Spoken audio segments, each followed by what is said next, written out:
Profesor Igor Žežager, dober večer. Dober večer.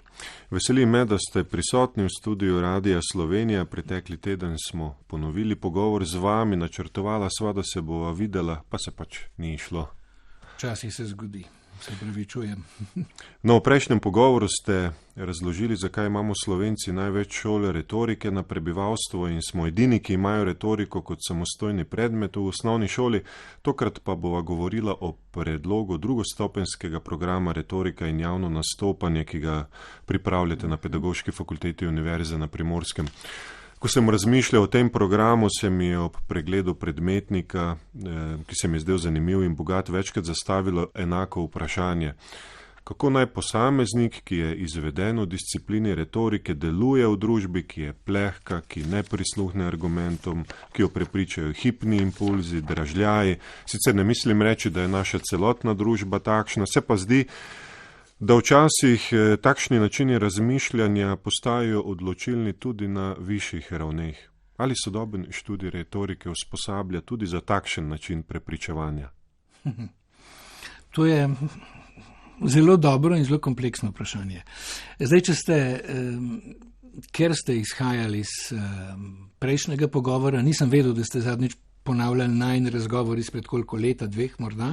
Izpred enega leta. Ja, tako. No, od takrat so se stvari na slovenskem tržišču retorike precej spremenile. Namreč uspelo nam je, to moram za začetek povedati, preden prideva na program, ker je nekak sestavni del tega. Obnovili smo učni načrt za osnovne šole, ker je retorika, naj še enkrat povem, obvezni izbirni predmet. In lahko tudi povem, da se interes zvišuje v osnovnih šolah, vedno več šol poučuje retoriko.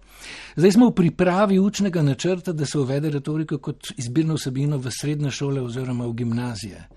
In obenem pripravljamo, zdaj, povsem vsebinsko je program zaključen, potem pa sledi še en kup birokratsko-administrativnih opravil, ki so pa nujna, da stvar pride skozi akreditacijo. Torej, naredili tudi program retorike, magistrskega programa retorike na osnovnem programu edukacijske vede oziroma pedagogika na Pedagoški fakulteti Univerze na Primorskem. Ampak se pravim, to je zdaj program je pripravljen, zdaj pridejo pa administrativni deli. Torej, kot ste rekli, sami program je dejansko bogat. Zdaj ne vem, če bi tukaj vse predmete bral, jih je veliko, ampak segajo vse od tistih osnovnih stvari, ki naj bi jih retorik v izvirnem pomenu, ne v pomenu, kot se retorika v glavnem razume v Sloveniji, morda bova rekla še kakšno besedo o tem, ki jih pač tak program mora vsebovati. To pomeni fonetika, teorija diha, verbalna komunikacija, telesna govorica. In potem stvari, ki so tipično retorične, kot govornikova opravila, govorniške predvaje, vse te stvari. Ampak smo torej želeli smo izhajati iz izvirne retorike.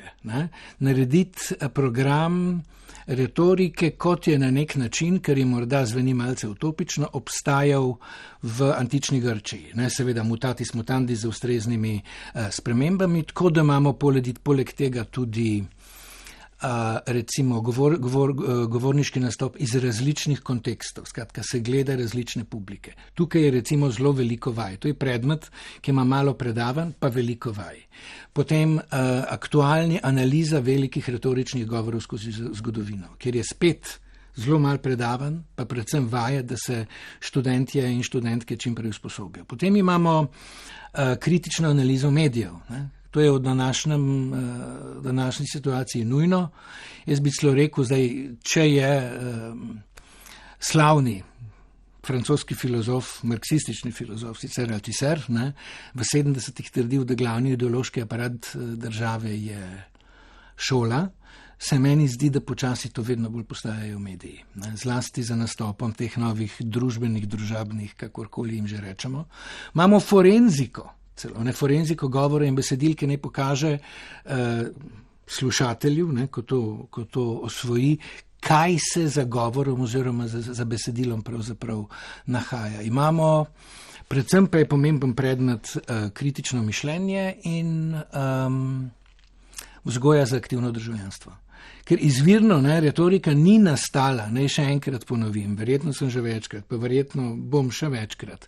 Retorika ni nastala zato, da bi se lepše bralo poezijo in dramo in da bi se razveseljevalo ušesa, ampak je nastala zaradi družbeno-političnih razmer tedanjih. Brez retorike neposredna demokracija dejansko v antični Grčiji, torej v Atenah, ne bi bila možna. In zakaj se nam je zdelo pomembno narediti ta program? Prav zaradi stanja, ki ste ga omenili. Danes se na slovenskem retoriko razume kot nekdo, ki velja za dobrega retorika in nekdo, ki zna relativno tekoče govoriti, če mu postaviš nenadno nepričakovano vprašanje, nima težav odgovoriti, ampak ta vsebina govorjenja je pa prazna. Vse te retorične šole, ki jih v Sloveniji imamo in kot sem povedal, v tistem pogovoru jih je ena množica, vodijo jih v glavnem ljudje iz vaše hiše. Ali so to bivši radijski napovedovalci, ali so to televizijski voditelji.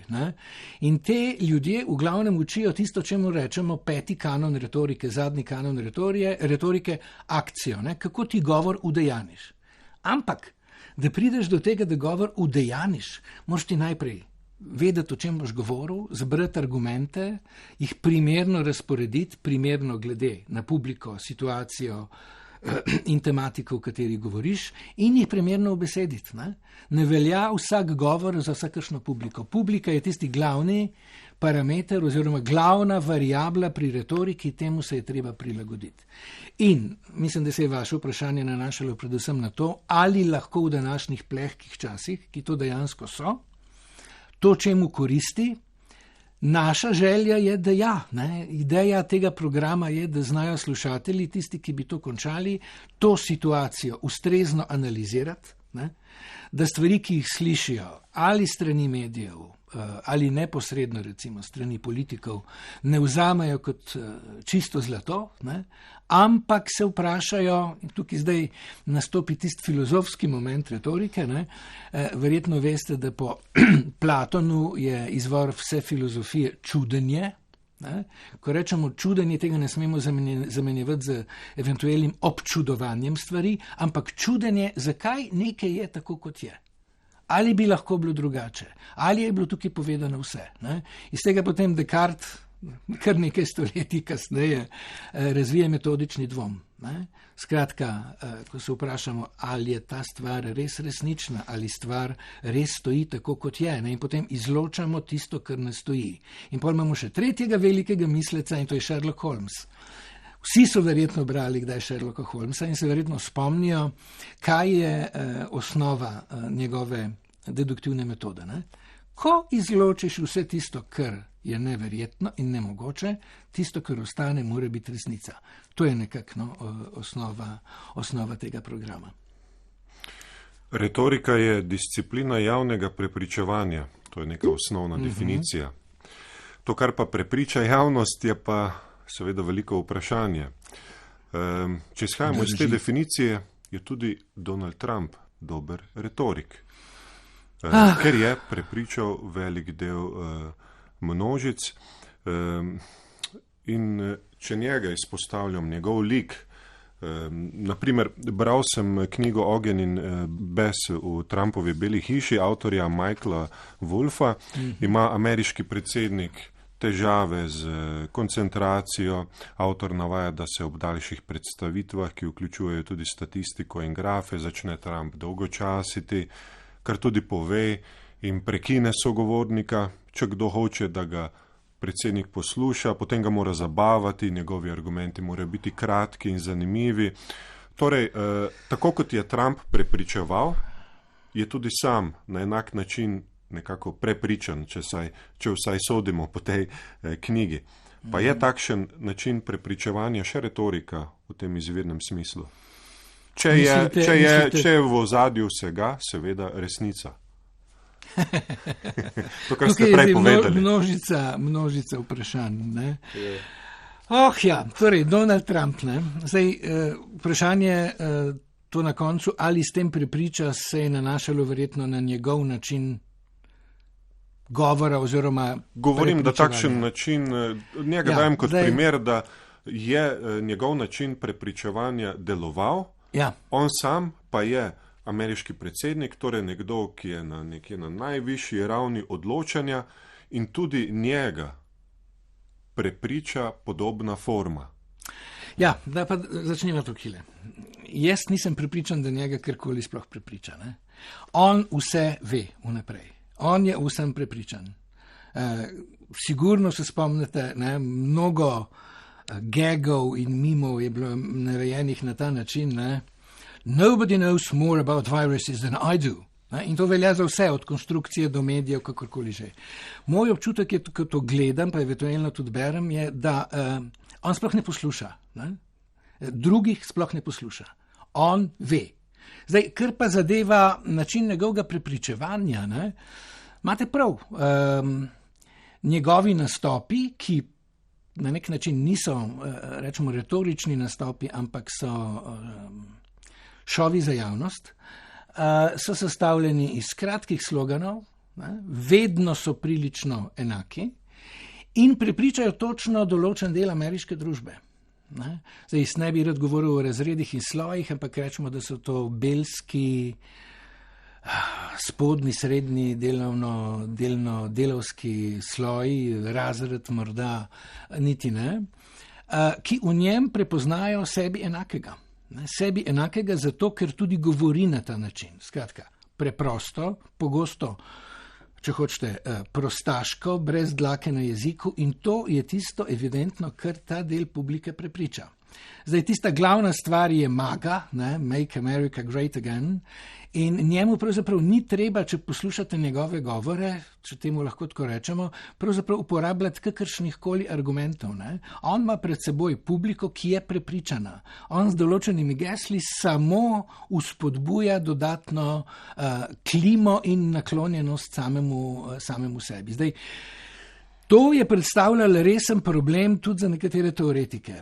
Mogoče ne toliko retorike, kot nekatere lingviste ameriške, ki so šli celo tako daleč, da so skušali nuditi, in tudi torej dejansko so nudili nekakšne kurze prepričevanja demokratov, demokratske stranke, kako morajo delovati, da bodo uspešnejši od republikancev. To se je začelo že pred Trumpom, mislim, da že v času Busha. Govorim o kognitivnem lingvistu Georgeu Lakoffu, ki je tudi v slovenskem prostoru znan. Napisal je tudi knjigo z nenavadnim naslovom Don't Think About the Elephant, ne?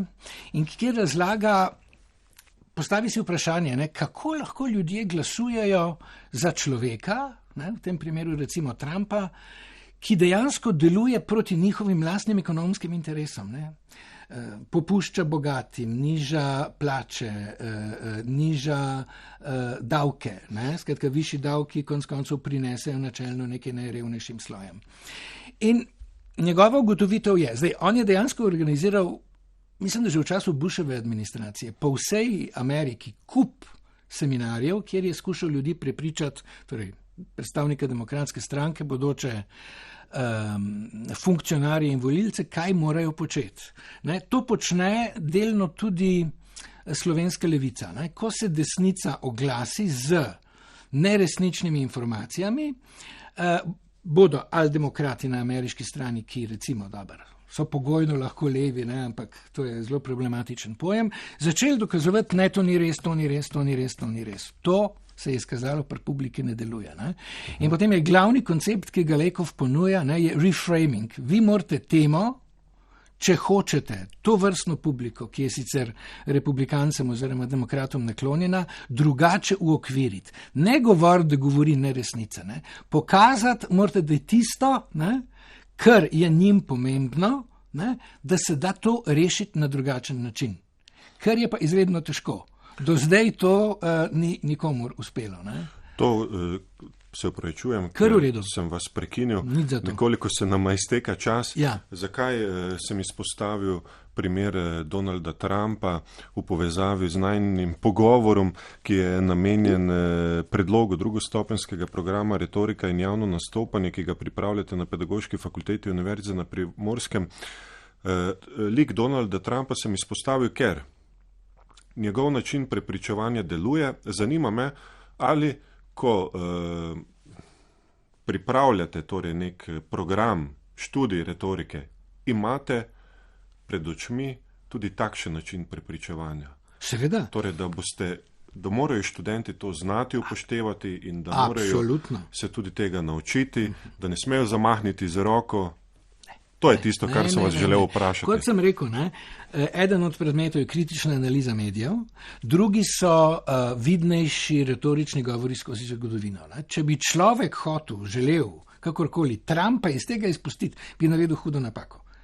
Ker je treba točno to razložiti. In namen je v okviru tega programa, da se te govore, ukolikor seveda to niso antični govori, ki pač nimajo ne audio, ne video podobe, da se jih večkrat pogleda in natančno analizira.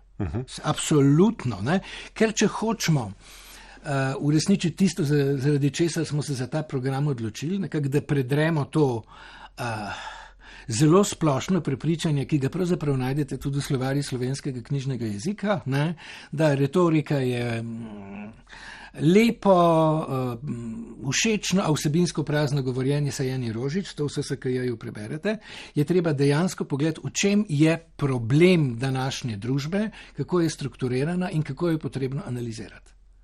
Seveda je pa vprašanje, ki ga še niste zastavili, oziroma ste ga na začetku pravzaprav posredno zastavili, ali potem, če večina medijev in večina mainstream medijev, zlasti socialnih oziroma družbenih medijev, uporablja to vrsten način pogojno rečeno retorike, kjer se eksplicitno širijo laži, neresnice, kaj vse moraš narediti, da dejansko ta zid predreš. Rečemo, da je to vrsten program začetek nečesa takega. Si pa nihče od nas, ki smo sodelovali pri ustvarjanju tega programa, ne dela utvar, da bo to narejeno čez noč. Če bo program zaživel, in interes je, tudi med, rečemo temu, bodočimi študenti interes je, bo potrebnega veliko dela, da se to vrstno prepričanje vsej malce omaje. Predvsem pa se računa na to, da bi ljudje, ki bi to vrsten program končali, tudi več nastopali v javnosti. Ker, kot rečeno, retorika je bazično vzgoja za aktivno državljanstvo. Mi recimo v srednjih šolah imamo državljansko vzgojo ali nekaj podobnega. Pri teh predmetih se uči, kaj je zastava, kaj je državni zbor. No, tukaj bi se pa učili, da je potrebno ob poznavanju seveda teh stvari tudi ravnati kot aktivni državljan, torej se oglasiti v javnosti, ko je to potrebno. Profesor Igor Žagar, najlepša hvala za pogovor in vabim vse poslušalke in poslušalce, da si tudi sami ogledajo predmetnik in se pozanimajo, izvedo kaj več o njem, o vsem tistem, česar nismo mogli odpreti v najnem prekratkem pogovoru. Hvala za sodelovanje. Hvala tudi vam. Oddajo smo namenili predlogu za drugostopenski program Retorika in javno nastopanje, ki ga pripravljajo na Pedagoški fakulteti Univerze na Primorskem. Za tehnično izvedbo oddaje je poskrbel Vito Plavčak, vodil pa sem jo Aleksander Čobec. Srečno!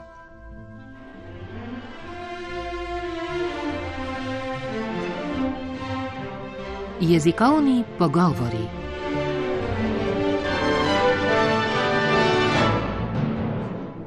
Oddaja o jeziku in jezikoslovju.